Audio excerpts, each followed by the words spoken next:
亲爱的观众朋友们，大家好，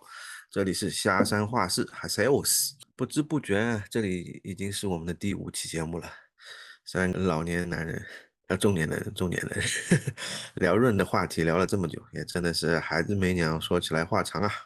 上次我老 P 呢和毛毛呢各自谈了荷兰和美国的生活的方方面面不一而足，胖子呢一直是我们3个里面故事最多的。上次他浅谈了加拿大的生活，其实呢他还有隐藏菜单，他还有其他国家润去其他国家的经历。那么话不多说，就有请胖子了。因为22年出了部电影叫《孤注一掷》，然后我就啊，去了 对对对对对对对，孤注一掷这个电影里头的那些地方，就什么电诈什么乱七八糟的，对吧？割腰子什么各种的，也是做了剧烈的思想斗争，做了各种调查，然后甚至于拉了一些紧急求助的群，然后因为看了那个电影，所以当时还有同事提醒我说，即便视频聊天，也有可能是被枪顶着视频聊天的，所以要约一个暗号。你说那个暗号，我们就知道你出事了。对，然后就是22年去了菲律宾嘛，这个国家是属于我以前就无论如何怎么排我旅游想去的国家，可能都没有，都可能不会出现在我脑海里的这么一个国家，再加上当时的这个情形，所以也是有一点，也是有一点孤注一掷了，反正就是为了去赚钱吧。OK，对，那个国家呢，气候就很好，然后，嗯，这嗯，个知道，热带国家嘛，热对，带国家。然后工资也很高，然后哦，然后对，然后工作强度其实坦率的说，我觉得很低吧，非常低吧，非常低，啊，嗯，然后呢，然后学到了很多有用的知识，哦，比如，这个你其实是不感兴趣的，你现在很起劲。比方说有个叫索尔仁尼琴名言，你们知道吗？万人行知道就写古拉格的那个嘛。对，一些古拉格的，就是他的名言。我们知道他们在说谎，他们也知道他们在说谎，他们知道我们知道他们在说谎，我们但也是他们依知道他们然在说谎。知道我们知道他们在说谎，但他们依然在说谎。然后嗯塔西佗陷阱，对吧？嗯西西弗斯的这个现象，什么死海效应，习得性，OK 无助，我学了一堆的这个概念，其实就是在那里 OK，头，我的亲身体验，就是我处在刚这个刚就是这个是工作场合上面他们用的这些名词吗？还是你总结出来的我总结出来的，我处在那样的一？OK 个状 OK 况下面，对，所以说 OK，尽管气候很好，尽管薪资很高，对吧？然后工作强嗯度很低，但是由于上嗯面这些东西的一个叠加，我大概在里面熬了不到1年吧，8、9个月吧，然后我就撤了，嗯差不多就是嗯一个情况。然后其实嗯工作的这个事情呢，也没啥好多说的。然后说一些你们可能会比较感兴趣的，就是这个国家有多神奇的一个地方。对对对，这个哎，我们对的，感兴趣的。对，这个就是感觉就菲律宾，它是一个就是面子上非常非常非常像，美国或者是加拿大的一个城市，就是它所有的你要知道它的官方语言就是英语，所以他以前是美国的殖民地啊，我知道的。是对，然后你这个我其实去之前我都不知道，我没有做任何关于这个国家历史的这个学习，我我靠，就去了。那你胆子大的。那我的准备主要在于说准备暗号，怎么万一被困住了怎么逃出来的。我的准备主要在这个上，没工夫去研嗯究菲律宾的历史了。然后呢，它整嗯个国家哪儿看出去全都是英语招牌。然后呢，因为去嗯的是马尼拉嘛，也算是它最好的这个马尼拉老城区，就像上海城隍庙的，它其实它周围有很多新兴的区，合起来叫马尼拉，叫 Metro Manila，就是有点像大多伦多、大温哥华这种概念，就是它把周围嗯集合在一起，然后它周边的这些区域是很新很繁华的。我当时去，我可能拍了一些视频，我感觉就跟上海晚上去那个什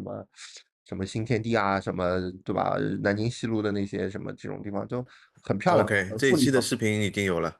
背景就是马尼拉了。对，就是城市，它其实非常像西方的一个城市，但是它的嗯运作呢，我觉得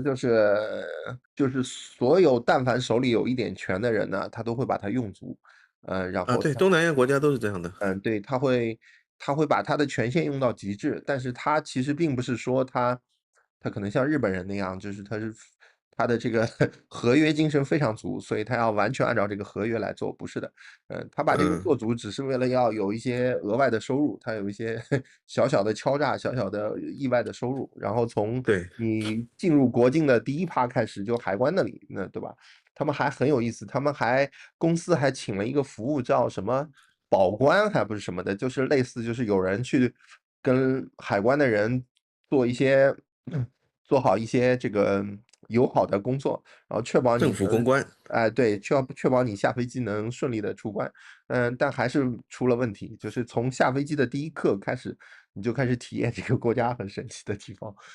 这个我因为妥妥的就是孤注一掷里面的情节嘛，没有孤注一一下飞机一个团。孤注一掷，我其实想过的，就是他除非下了飞机给我麻袋一套敲晕了拖走，这个我没办法。别的我觉得好像都还有 B 方案可以逃出来的，没有呃他这个事情完全没有发生，没有发生任何孤注一掷里头的那些画面里的那个场景，跟那个电影没有一毛钱关系。它纯粹就是这，OK，个国家和这个公司的落后给我带来的一个全新的一个体验。对吧？就下嗯飞机，海关就开始给你敲竹杠，然后，嗯就是他这个国家，我就说面子上像欧美国家，但骨子里是非嗯常非常落后的东亚国家，就是，OK，小人得志，对吧？有点权就给你用嗯足，然后就要各种敲诈嗯勒索，然后没有任何的契约精神啊。，OK，他的人民呢，其实是很欢乐、很乐天的，然后月光族，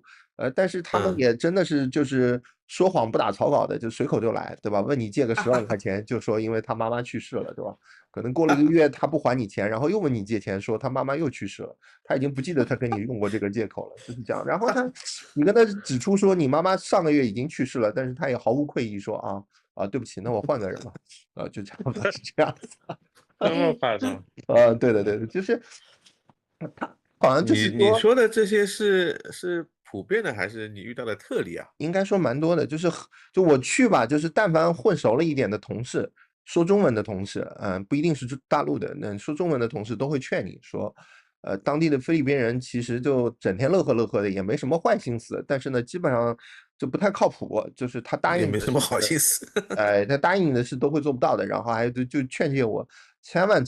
不要借钱给他们，就是他们什么借口都 OK 来的。然后呢，不还你 OK，也是天经地义的。然后包括在那里嗯租房，几乎所有的人都跟我说，你的这个保证金是要不回来的，就是他会找各种的理由去赖掉，就是这样子。嗯，它是一个因为极你在那里的生活方式没有跟我们聊过，所以我们很感兴趣。你是租的房子还是住的公司的宿舍呢？租的房子，公司你自己租的宿舍房子，就只能住一个月，他给你过渡的，后面都是要租本地的。然后你自己出去找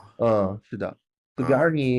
你约了10个中介，然后去看10套房子，大概至少有一半的会放你鸽子的，然后剩下的一嗯半你看的那个呢，也都货不对版，就是这样。反正就是他这个国，OK，家就是没什么契约精神，然后你家里头要修个什么小破玩意儿，对吧？上期毛毛吐槽过，在菲律宾嗯，又完全是另一个故事他说了今好吧，天来，然后今天也不来，呃，然后呢来了东西也不带，然后说5分钟就到的，可能让你等2个小时，就是这样，就是所有的说话都跟嗯，放屁一样的，都是这样的。然后呢，你要我去办我可点什么事，嗯以我可以插个嘴吗？你说，因为这个是我们3个人聊天嘛，就是嗯，我也不想你一个人讲的太累，我这里补充一下，就是美国这里租房的信息，好吧？好，可以吗？你说，这有什么可以不可以？美国这里租房呢，有一个我觉得蛮好的制度，就是就是租房之前呢，你先要付一个 application fee，就啊，是对，表示你有诚意，嗯然后你付了这个钱呢，房东就可以查你的那个 credit score，嗯就是防止就是你是那种会赖账的人呢。嗯，所以尽管说这里呢，就是说，呃，法律是偏向于房客的，你知道吧？我知道，但是在租房之前呢，房东是有很大的那个选择的余地的，嗯所以也不是说像网上传的那种什么霸王租客啊什么什么的。我们嗯以前看的那个《Silicon Valley》里面那个嗯金一样都可以嗯，免费做，这其实就是戏说，根本不可能，现实生活中是不可能的，房东一定会查你的 credit 也有 score 的。可能啊，也有可能啊，也有可能。不，那个是戏说嘛，就呃，通常生活就是中来讲，加拿大也是无限偏向于房客的嘛，但是我好像对对对，但是不知道有 就是说你租出去之 application，前，他对。是可以查你的那种 credit score，包括房东可以要求你提供他的就是租客的那个工资单。这我不一般知道，我不知道加纳这个细节，因为我也没有租房给别人。但是我的对，因为华人圈的他可以在就是租出去之前有很多那种预防措施，防但是止老赖啊。是，但是你租给他以后呢，确实是房客就是很难赶走。但是我但是反就想过来讲呢，说的是，他如果是做了老赖呢，也影响他的 credit score，他将来就是啊，再但是去租好我想说的房子就，的就是，虽然加拿大的法律也是无项偏向于房客的，但是我不知道嗯有没有 application 费和事前的背景调查。但是我的华嗯人圈的朋友有很多人都在打租客的官司，然后遇到的老赖就是非常离谱，完全不比金安要差啊。我想说的就啊，所以是这个。我这里可以分享的一个经验就是，不要老是一直混在老中的圈子里面，就是对吧？就是讲不清楚了，这就是你跟老中没按照当地关系啊，人的生活方式来，就没有这种太大的问题。没有啊，这跟老中没有一毛钱关系啊。嗯只是我认识华人的朋友，华人的朋友在那边买了房子，然后他租给别人，然后就遇到了老赖嘛。他租的房客并不是老中啊，这跟华人，OK 圈子有什 OK 么关 OK，系呢？好好好好，行嗯，行，我知道。那个毛毛，你分享一下你那边荷兰的租房的是什么样的一个流程呢？因为荷兰租房可能更有意思，就是说它首先呢是你要看中一个房子之后嘛，然后跟那个刚才老 P 说的差不多，就是你是需要写一个 offer，但是你可能不需要application fee，但是呢你可以要介绍，就是说你是干嘛的，然后你们家几个人，有没有宠物，为什么要租这个房子，然后就反正你要发个 offer 给他，然后就是然后他跟买看你。房一样的。对对对，然后你看他来挑你，然后如果他选中了你，因为那边租房市场紧张嘛，所以就是房东其实是挑租客，很挑。然后呢，看中了之后，他其实就可以跟你签合同，然后呢就租了嘛。然后其实最麻烦的其实是退房，在荷兰，荷兰就是因为你退房时候你是需要把所有的这个清洁，还有就是这个房啊，子的对，这个维护，还有就是所以呢，它是就是荷兰，大家都细说，就是说谁能全额拿回这个押金，押金其实是一个挑战。然后我们甚至有，OK，同事就是花了大概快500欧吧，就是把这嗯个退房的时候去清洁干净，结果最后人家还来就是挑刺说，哎，你看你这个地方有一个划痕，然后跟那个你搬进来的时候是不一样，而且他搬进来的时候就是照片大概拍几百张，就各个角落都给你拍好，你走的时候也是给你拍几百张，然后就大家，OK，一对一对样，所以好，对，行，但我那我们还自己感是受下来还是就是跟刚才那个胖子说的这个契约精神，就是荷兰这边我觉得是很有契约精神，就是大家还是非常的，就是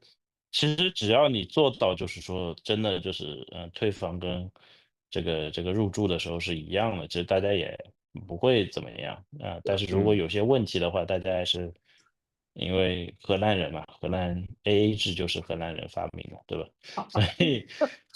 就还是比较啊，的这个对对对，叫 Go Dutch 嘛。嗯，对 Go Dutch 嘛，所以就是大家还是比较严格的，是啊，荷兰是世界上最早的一个应该世界性的大国吧，最早的，嗯。而且第一个什么，我知道股票交易市场也是荷兰。所以大家还是蛮有契约精神的，只不过就挺烦的吧，就没有什么，就有时候会觉得有点冷漠。我举个小例子啊，就是我租的那家人家，大家关系都很好，然后最后退房的时候我也弄得非常干净。但最后呢，他有几个锅，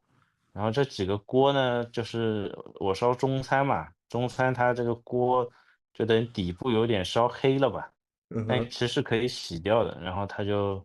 觉得很难受，说这个锅他不想要了。然后后来我说，What？那你这个锅你就给我算了，我说我反正也要用了，我也要买锅的。这就是其实是很小的一些事儿，对吧？就这他个租房还提锅你说是供厨具的啊。对对对，他有锅，然后我这嗯个锅就主要就是我没想到他居然就是说这个锅不要了，所以就只是举个小例子来嗯表达一下这个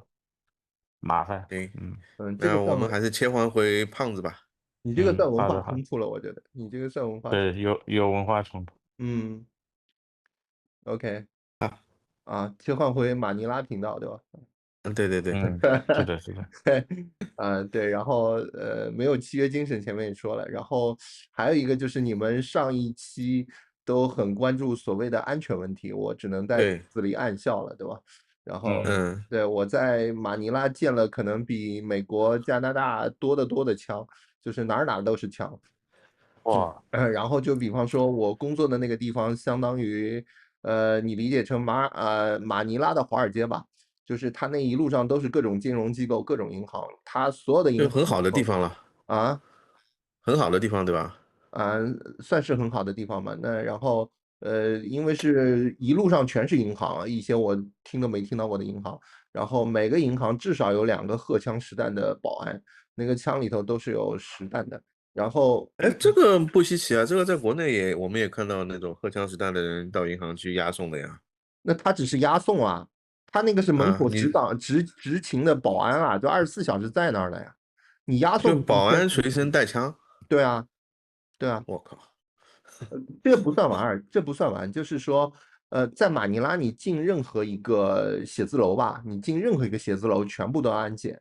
全部都要安检，类似机场安检那样。如果你去一真的啊些写字楼特别高档的话，它还会有警犬来闻你身上的包，呃，都不仅是写字楼了，进一些大的 shopping mall，它也有这样的安检，就是那边的枪支泛滥已经到了什么地步，你可以去想象一下。然后，如果你是开车去进的写字楼或是 shopping mall，你要进地下车库，那是必须要停下来开后备箱给他检查。然后他的保安还有那种很长很长的杆子，杆子头上有一个反光镜，去查你的车底有没有枪，有没有毒品，就是这么一个。真的啊嗯嗯，那我想这个时候你肯定在心里暗笑我了吧？因为我是经常吐槽上海地铁安检的人。没有啊，我觉得他那边的安检是证明他有这样的一个必要啊，他那个不是装装样子的呀，因为中国是禁枪的嘛，那你这么查其实是对吧？就像我上次我打羽毛球的时候会带一把小剪刀，是防止羽毛球拍线断了以后把那个拍子弄坏，我会把线剪掉的。就那天我带了个羽毛球包，里头会把非常小的那种小朋友做手工的那个剪刀，然后安检被剪出来了，然后他就给我包成里3层外3层。中国这个当然是值得嘲笑的了，因为它根本没有毫无卵用嘛。那马尼拉那个是因为它的枪支泛滥和它的社会治安烂到了一定的程度，所以它的安保的这个措施如此之繁琐，但它是有必要的呀。我一点也不安是全，合法持枪吗？还合是法持枪啊，说他的合法持枪啊。你听我啊说嘛，然后就是，这个是，所以我说我上一趴就只能笑你们，对吧？就过于谨慎了，对吧？我在那，OK，儿都活着回来了的，嗯他首先他防止枪已经防止到这个地步了，但是嗯就好比说，我跟我同事今天晚上下班了，我们去沙县小吃，他们就有沙县小吃这样的店，我们就去沙县小吃去吃了。然后第二天就说，昨天晚上8点钟在沙县小吃门口有一个华人被绑架了，就是我和我同事昨天晚上去的，我们可能是7点，然后8点钟就被绑架了。然后绑架的那个人呢，可能是我们某一个同事的租房的室友，就是这样的一个关系。就开过来一辆车，几个彪形大汉把一个从沙县小吃出来的男人就直接塞到车上就绑架走了。这个就确确实实就发生在我身边，就可能跟我差了1个小时，就后面就发生了这个绑票案。然后还有这种枪击案，就比方说他们说，就是马尼拉最安全的那个区叫 BGC 嘛，房价最贵，然后对吧，各方面都很好，是很漂亮，白天是很漂亮。然后第二天可能公司的群里头就是那边的那个什么枪击案，就几个警察几百号人去追一辆车，然后就噼里啪啦冲锋枪在那边扫啊，什么乱七八糟的枪击案，哎，这么厉害，对吧？这个就是你们说出国安全最重要，我只能那有点笑笑，刺激，我只能有点刺激笑笑了。对。然啊，后，我们开玩笑的时候，因为我觉得我的感觉就像可能像日本地震特别多，他们那边的人就这方面的神经比较大条，就可能会拿这个开玩笑。我觉得我在那儿待了时间久，你要不自己把自己吓死呢，就也要学会开玩笑。我就跟那个住在 BGC 的同事开玩笑，我说你们不是说 BGC 最安全吗？那你看你昨天晚上对吧，枪击打了2个小时，追了几个区，那么多警车追一辆车，对吧？各种枪击案，然后他们为了证明 BGC 是最安全的，最后就把那个新闻溯源说，你看那辆车其实是从你们那个区开到 BGC 的，所以那个货头还是在你们区。就是这个意思。我想举的例子就是那边啊，有各种各样的这个治安不安全的这个地方，以至于很多事情都是你在国内是稀松平常，或者在正常的国家都是稀松平常的事情，在那边都是不能实现的。比方说，网上有个兴趣爱好的一个群，然后比方组织一群人去玩个桌游啊，打个球啊，这个在那边都是不现实的，因为干任何事情最后都套路到可能就骗财骗色、骗钱、撕票什么都有可能往那个方向去发展，所以就很夸张。不好意思，不好意思啊，我再打断一下，你刚才说的像这种网上的兴趣小组，它是就是本地人不参与呢，还是外国人不参与而已？本地人其实还是有，对不对？它是这样的，就是基本上每个族裔的圈子都是在自己那个族裔的圈子里头。有一部韩剧很有名，叫什么来着？就是讲马尼拉的韩国人的生活的。我回头去看过把片名找出来。对，你看那个片子就知道了。就是说那个片子里就讲韩国的游客在马尼拉失踪，那肯定是韩国人干的。然后一样，就中国人在那边出事情，那一定是中国人干的。就是因为方便。语言沟通啊，后面问你勒索钱啊，他哪怕用的聊天工具都是同一款，对吧？再没有语言隔阂，所以就一定是这样的。就害中国人的一定是中国人，当然他可能会去请几个菲律宾的本地人，然后害韩国人的肯定是韩国人，都是这样的。就这种就是没什么，我说的很直白一点，他就是方便而已。然后为了加深印象，我跟你们说最后一件事吧，就我组里有一个小朋友，马来西亚人，一个马来西亚小哥，然后他之前做 HR 的时候，然后他讲了很多他们公司的，就是他经手的这种招聘的小故事。但是他的小故事呢，最后的结尾就是说，那个人的骨灰盒已经寄回他家里了。我靠，就是就我不仔细讲这个故事的内容了，就是它的结尾都是这样的，就听起来贼吓人。就前头讲的不管是怎么样，最后几个句转折之后，就这个人的骨灰盒已经寄回家里了。都是在菲律宾发生的吗？对啊，当然就是他前一家哇，公司的事情嘛，就他经手的一些招聘案，比方这个人周一到报道的，然后周末去看了一场电影，然后骨灰盒就寄回家里了。那这概率有点大呀，感觉。是啊，对，挺吓人的。就是你按那个平均生存率来说，它可能这个地方生存率就很低。因为那边贫富差距蛮大的，就是华人在那边算比较有钱的，然后又相对来说华人是比较好。就是华人里头的，对吧？我前面几期说过了，你按绝对人口算，它里头那个坏人的绝对人数也多，所以就会出事情的比较多。当然了，就也因为信息茧房的问题嘛，我听到的都是华人圈出问题的，对吧？那可能韩国人圈出问题的事儿故事我就听不到了。所以是蛮吓人的。就比方说，我跟你在一个公司干了3年，然后我们下班的时候，拼了一辆车回家，然后其实是我把你骗去卖掉了，就这种事情很我靠！发生。但问题是这我可以问一个问题吗？就是说，呃，我感觉就是说绑票这件事情风险很大，对吧？你绑票那个人他得有价值，你去绑一个普通人，他又拿不出来多少钱，去绑他干嘛呢？就绑普通人，他是这样的呀，就是那边有个说法，就是华人是移动的20万嘛，20万人民币啊。所以你绑一个华人，往小了说，你就能20万肯定能拿到。对20万起步价，那20万起步价就值得干了，就这样。我靠，像我听说那边绑架好像基本上都是撕票的，都是什么？就也撕票撕票的就不对的，这个是对，我不能理解的他一个点，他不就是太会说，即使你给了钱或者什么，他也不会是的，把那个人放回是的，来。他觉得这个撕票是也是我很不理最安全的。解的点。是的，你不就图个财吗？对，就是你在那里的时候，不是发生了一件事情，就是一个医药公司的一个对，两个人我就是因为这个事情回付了国，钱了也被撕票了。对，他付了300多万被撕票。好多钱呢。他主要是他有的时候撕票还不仅仅是撕那个被绑的那个人，就比方说我俩同事晚上下班，我把你给卖掉了，他可能撕票就连我一块儿撕了，他会要斩断这个信息链，就不让追查到他头上，所以就连骗的带绑的都撕票掉。那个很难想象，那你那个同事间的人之间人跟人之间的人际关系是什么样的？互相这就很夸防着的吗？张啊，就是很夸张，就是有一个就是《地海传说》，你们知道这部作品吗？就是我们生活的世界就跟地海传说是一样的，就是你永远不能告诉别人你的真名，你住哪里，你的私人的手机号码等等都不能告诉别人。我你怎么熬过来的？感觉真的是打一个全新的游戏，不是这这个种感觉。这个地方，就是感觉你去工作1个月，我觉得已经够了。就是你这么长时间，你你可以就是，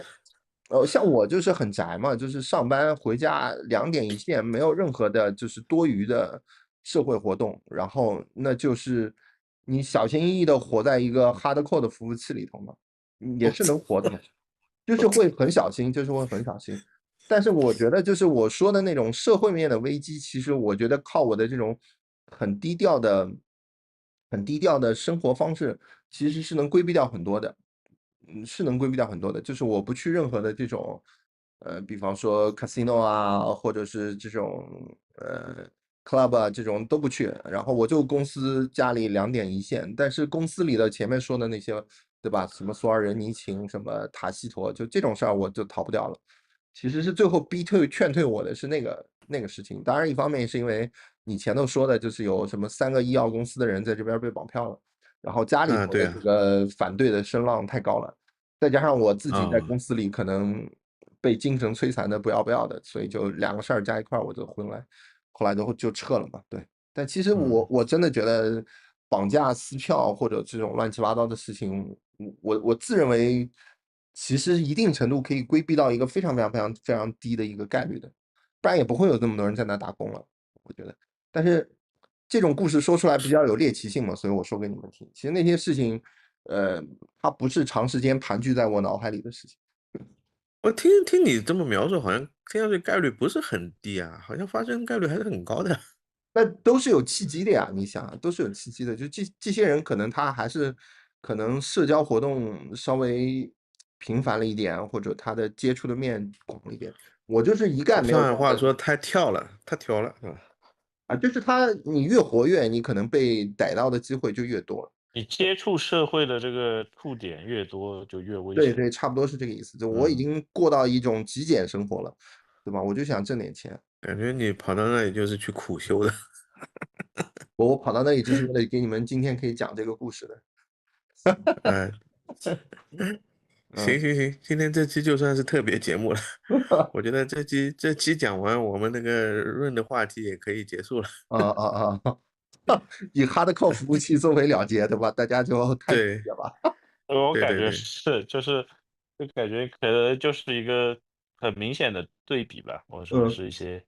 就是完全不一样的生活，甚至是说，对，啊，我听你这么一讲，我觉得好像美国这里就好像田园生活一样的，什么 那是本来就是嘛。我觉得美国、加拿大就是我我一定程度我觉得毛毛是过滤了，就是我觉得那边的安全真的不是个问题。嗯。就是远远比可能离中国近的像菲律宾这种破地方要安全的对，多。因为我以前还去那边就是旅游过，因为它那边有个长滩岛嘛，长嗯滩岛是属于菲律宾的嘛，那其实嗯，是可以去那边。我去玩儿的时候完全没有意识到这个问题，但是听你这么说，我感觉这个地儿我哪怕是旅游胜地，可能再也都不敢去了。对，就是对，嗯，你去的那个地方呢，稍微好一点，稍微好一点。嗯，还有一个呢，我听当地人说，就是当地的这个治安劣化，就是它明显的变得恶劣，也是因为之前有过一次扫荡，好像说是，就是把什么扫荡缅北那边的什么电诈的什么园区啊，什么乱七八糟的。然后那一次扫荡之后呢，那些人都逃到菲律宾来，然后菲律宾的啊。那个治安就肉眼可见的就变烂了，差不多是这样。反正我觉得东南亚国家就这个样呗。反哎，正 对对，从我不是说总体来说都不歧视啊，反干活啊。正我就觉得那片那个几个国家都差不多。嗯，对，我就刻板印象了，反正我觉得，对吧？寿命有限，能去的地方也有限，我都不贪图说我去那边我不反正见识了，我已经领教。我是觉得我有时间我不会去那里玩了，有什么意思呢？有什么意思呢？对吧？无非也就是海滩呗，对吧？海滩哪里没有？没有啊，我感觉菲律宾可能不是，但是比如说像，你因为现在想热带的听下来很海滩世危险吧，界上多不是啊，了。那泰国呀、什么越南呀、马来西亚，我感觉还是挺好的，还是可以去的。马来西亚我印象蛮好的，对，马来西亚我对，我也觉得挺好的。马来西亚挺好。越南我没去过，我不知道，但是我没有那么大的憧憬。马来西亚我确实挺想不，旅游跟你在当地生活是完全不同的一件事情，这个的对吧？确是。马来西亚我觉得包括养老啊，包括养老，我觉得马来西亚养老其实真还可以，生活成本又低，然后但我听治安的还说好像那边也有这种事情啊，葛腰这种事情。没有吧？马来西亚还可以，马来西亚我上次带家里人在吉隆坡住了好几天，还可以，感觉的确还可以。我好吧，同事里一大群都是马来西亚的，他们的人生规划就是在菲律宾赚点钱，富贵险中求，就赚一点钱，赚到100万马币啊，100万马币就回菲律宾去养老啊，不是回马来西亚养老，sorry，我去马来西亚什么槟城买个房子在那边养老，他就是在菲律宾有很明确的规划。我认识的好几个马来西亚人都是这样，挣够100万就回槟城100万买个房子。马币是多少钱？不知道你算一下吧，以前比人民币值钱，现在好像也贬值了一些，没多少的，没行吧，多少的。好，那这那我觉期差不多。得这期咱们就聊到这里吧，行行吧？可以可以。我们算是对东南亚国家稍微有点了解，通过胖子的光经历。练眼的吗？这不太好，真的拿这个代表东南亚有以点对不偏概全起。，以偏概全了。行，对，好，那好，么下期我们起个新的话题，好吧？谢谢大家， OK，下期好，见，拜拜。拜拜。拜拜。